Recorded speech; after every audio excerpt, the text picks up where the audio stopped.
The non-dual and beyond essence of Bhagavad Gita for Westerners by Satchitananda, Part 2, Chapter 9.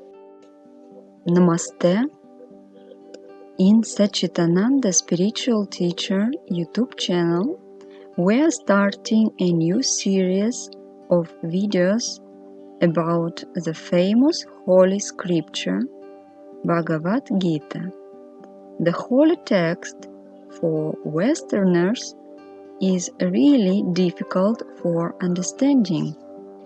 Satchitananda will explain it as much as possible with a non-dual and beyond approach.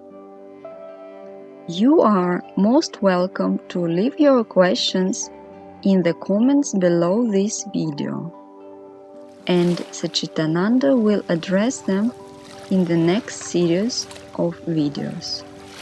The purpose of those videos is not academic and not religious, but to derive a non-dual and beyond understanding for self-realization, Moksha. In the chapter 9, Raja Vidya, Raja Guhya Yoga.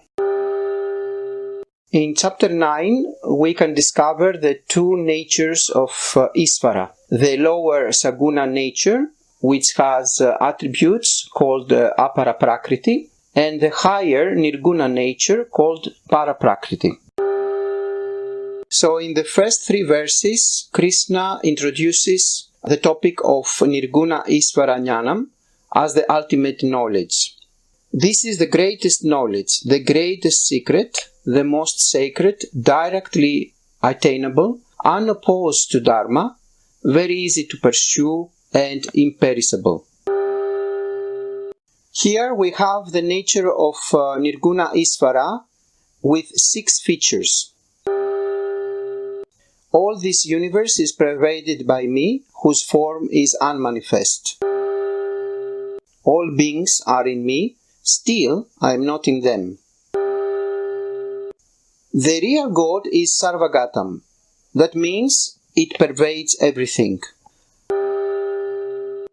If we consider God to be located in a place like Kailasa or Vaikuntha, is Saguna Isvara.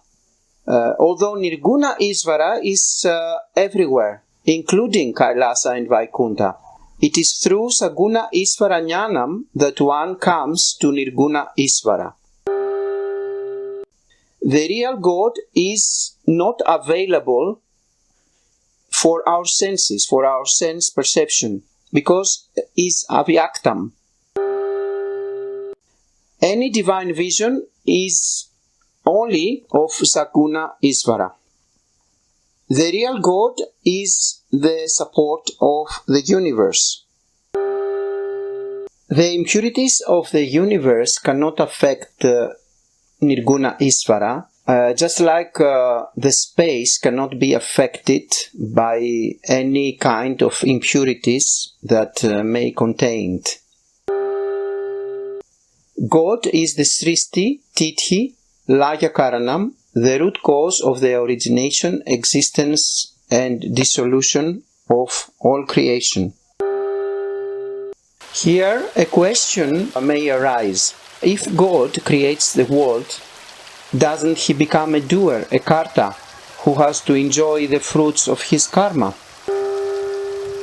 But Krishna said that the universe arises in his presence and he doesn't need to do anything at all, because he's a non-doer, akarta, and a non-experiencer, abhokta. The space cannot be responsible for what happens in it. However, action is possible because space can accommodate it. I remember Puja Ji, Dayananda, all the time is using the term accommodate. So it is always useful and always can clarify the things. Another question is, which is the reason for samsara? The reason for samsara is exactly the ignorance of Isvara as a nirguna. Nirguna, I remind you, means attributeless, without attributes. So whenever there are any attributes or properties, these attributes or properties are always subject to changes and can fall within time and space. And time and space is always illusory. But Nirguna Isvara can be the source of real security. Next question can be, which is the remedy for samsara? And that we can find in verses from 12 till 19 as what we call bhakti.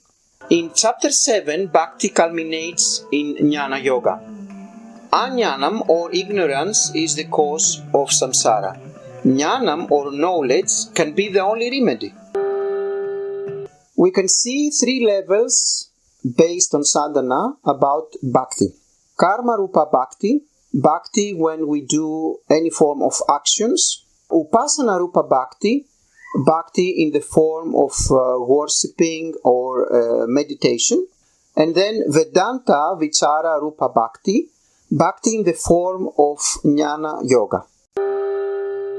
In verses 20 to 29, we can see bhakti with two levels if we want to base it on motivation. So we can see Sakama Bhakti, God as a means to a goal, Niskama Bhakti, God as the goal, and Krishna says that Sakama Bhakti is difficult to practice most of the times and may offer us limited results, while Niskama Bhakti is easy to practice and may offer us infinite results.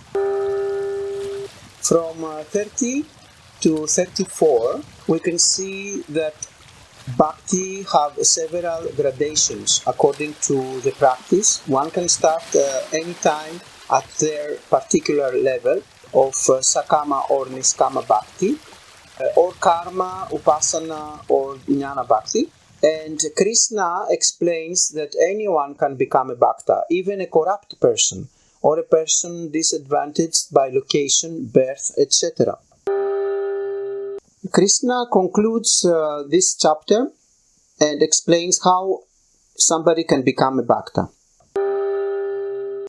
Through developing devotion to him, at least for the sake of your worldly goals, to make him as his ultimate goal, to not lose sight of him as the goal, and converting every moment of our lives into a purifying practice, and by surrendering to him and do everything with his blessings. So two important things that we have to develop: trust and openness, Shraddha, and to remember that Krishna is not limited by any forms, because all the apparent beings can be pervaded by him, but there is no two. There is only him. And we can remember the example with gold. So from the point of view of the forms of the gold, like ornaments, we can see that they may exist. But from the point of view of gold itself, it is the only thing that exists. So we should not forget that we must develop trust and openness, Shraddha, and also we should not forget that, as Krishna said, I pervade Jagat, every form and every being, but I am not limited by the forms. So all the apparent beings are not in existence of their own, but they are borrowing existence from Krishna, from consciousness. And we can remember the example with the gold.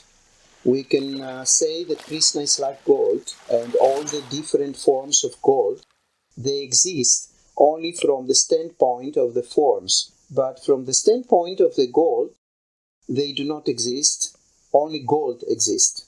That's why Krishna said, everything exists in me, but I am not in them. The gold chain cannot exist without gold, but gold can exist independent of the gold chain. You are most welcome to leave your questions in the comments below this video, and Satchitananda will address them in the next series of videos. Om Tat Sat.